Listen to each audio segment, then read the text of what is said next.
Well, hello to all my legal baddies out there. My name is EJ Marino, and I am once again back for another review of All's Fair. Do I want to do this? Yes, because this episode has me even more confused than the other first three that I watched. Yes, we are talking about All's Fair Season 1, the only season. We're talking about All's Fair Season 1, Episode 4, Everybody Dance Now. What a weird show this is. It does not know the tone. My goodness, I sat here this whole episode going, is this the same show that I saw the first three episodes on? And then Sarah Paulson has some like weird comebacks, some zingers, and I'm like, oh, okay, we're still in that campy world because this episode is far more serious, far more dark, and far more of a psychological aspect than the first three episodes. So I'm confused why Everybody Dance Now decided to be a completely different tone and style, but it was a better episode? I don't know. Like, putting Niecy Nash front and center was the smartest decision, while putting Kim Kardashian in the back of the back of the show might be smart as well. But again, Kim's not the issue here. Niecy Nash doing great isn't just because it's actually just because she's amazing, because the script isn't great. The writing of this show, the story, the structure, that is the main issue. You could get Laurence Olivier, you could get Meryl Streep, and you can resurrect Buster Keaton, and none of those legendary Hollywood people could make this show work. I don't know what to tell you. I do not know what to do with this show, but I'm still going to review it because I don't know. It's the fashion. Is it the views I got? Is it just because the show is something interesting that we're happening in pop culture? Like, All's Fair first episode was a pop culture moment. If it was talking about it, dissing it, liking it, defending it, whatever your stance were, people were talking about All's Fair. And I want to keep that momentum up with episode 4 because we get an amazing performance from Niecy Nash Betts. She's an actress I've loved for a long time. I thought she ate up grotesquerie, even though that show had its own set of issues. Niecy was like the best part of that show, and she's continuing that streak here by making All's Fair this episode focused on the Emerald character, this incident that happens with her, and the shocking end of going, did somebody in this office kill a man? Like, what is going on here? Yes, All's Fair is still a hot mess. It's still something that I do not know what just happened, but at the same time, I don't hate it. I don't hate the show.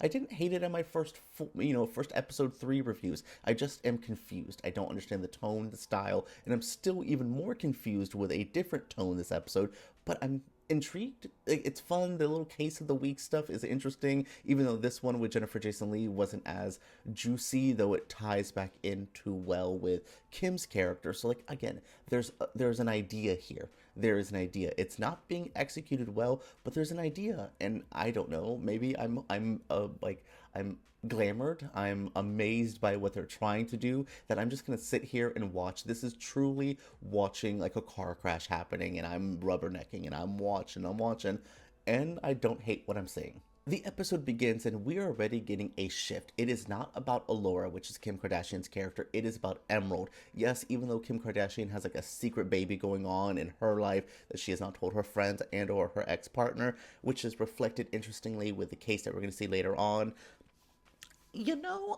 Smart, even though there's still juicy plot details there that we need to unfold later on, I'm sure. But at the same time, I'm like, oh, Niecy Nash, so great. So yeah, basically, Emerald is a woman who has not really gone out to date. Her kids are like, Mom, what are you doing? What are you doing? Go out. And even if they're hesitant, they're still like, they want something good for their mom. So same thing with their friends. So she finally gets to go out and live her life a little bit, have a little bit of fun, and she is assaulted. And it is something, the way they film it is, I don't know, classier than I thought they would have, to be honest. I expected a grosser scene, so points for that. But yes, Emerald goes through what you're supposed to go through. She reports it, she gets the kit done, all of that is happening, and they still dismiss her. And it's hard. We'll tie into that in a little bit, why it is like, oh, that's maybe why they're dismissing it. But yes, she goes through all of that, and it breaks her. Like, this is a woman who was so ready to get out there, find her life again, and it just was taken from her. And I think that's sad, and it's a reality for a lot of women. There's so many people who, women and men, who are lock themselves away from dating, go out to try it one time, and it's the worst experience ever. And I'm like, oh no, it's not always like that, and it probably is, and it's not gonna be great. It's such a confusing feeling, and I feel for the Emerald character here. I think Niecy Nash really brought something out of this. Even if the material was weak that was written, I still think she made this a little bit more interesting, a little bit more compelling. She really sold whatever wacky storyline they were trying to give her this episode. Very soap opera, very Days of Our Lives, very Young and the Restless, which I don't mind, but we need a consistent tone to be a soap opera. Like, that's the problem with making purposeful camp. The show wants to be campy, which therefore makes it a bit of a mess. Showgirls. Showgirls is a perfect example. They thought they were making a masterpiece. Nobody on All's Fair thinks this is a masterpiece, and that's obvious.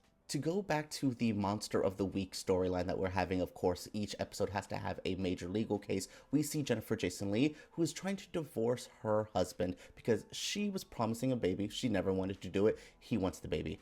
You're like, oh, okay, cool. Of course, Carrington, which is Sarah Paulson's character, is taking care of his side of the story, but it's so come and go. The story just almost means nothing because he ends up getting his new girlfriend pregnant, and it kind of just dissolves all of the issue. And you're like, I know you guys want this 911, X-Files, Buffy, Monster of the Week storyline that is a classic TV structure, but if you're going to weaken it just to give our main storyline more time, really, what are we doing? Like, truly, what are we doing? But again, it does give us more time to get into the case because we see that Glenn Close's character is involved with the man, not involved sexually because, I mean, Glenn Close can do whatever she wants, but she was the lawyer in a case that the man who assaulted Niecy Nash, or they believe so, that man, his father was in a case with Dinah, Glenn Close's character, and it did not work well. He ended up offing himself.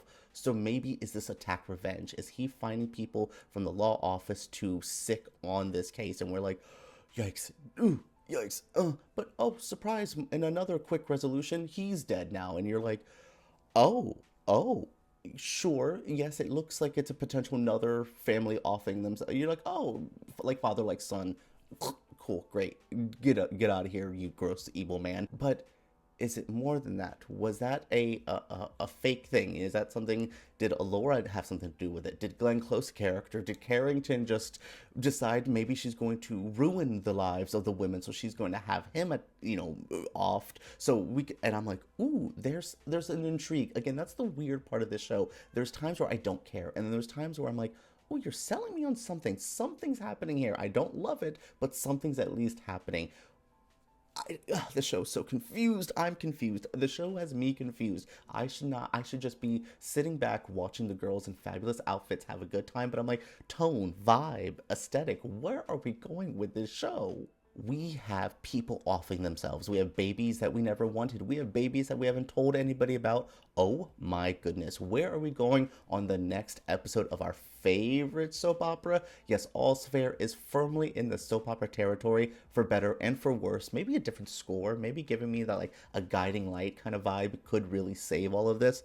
Oh my goodness, what did you all think of this week's episode? Why I think there is some still major flaws in the writing, in the story, and in the tone. I definitely think this was a better acted episode than anything we got in the first 3 episodes. So not great, not terrible, firmly in the meh category. So I don't know where to go with this, but overall I did enjoy bringing it to you all today, having a little fun chit chat about whatever the hell was happening on this week's All's Fair. I feel like if I keep reviewing it, I'm going to ask that every week, like, what the fuck just happened? Like, where are we going? Who's this story about? What are we doing here? I'm going to ask that each and every time we review the show, but I'm having a fun time talking about it with you all. The comments from my last video popped off. The way y'all were killing me in there. I'm like, y'all are a hot mess. Just as much as this show's a hot mess, so is the community watching it, and I love you all for that. All right, guys, that is it for my review of this week's All's Fair. What did you think of this episode? What did you think of this review? Share your thoughts down in the comments below. Give me a thumbs up if you did like this video, because YouTube takes those way too seriously.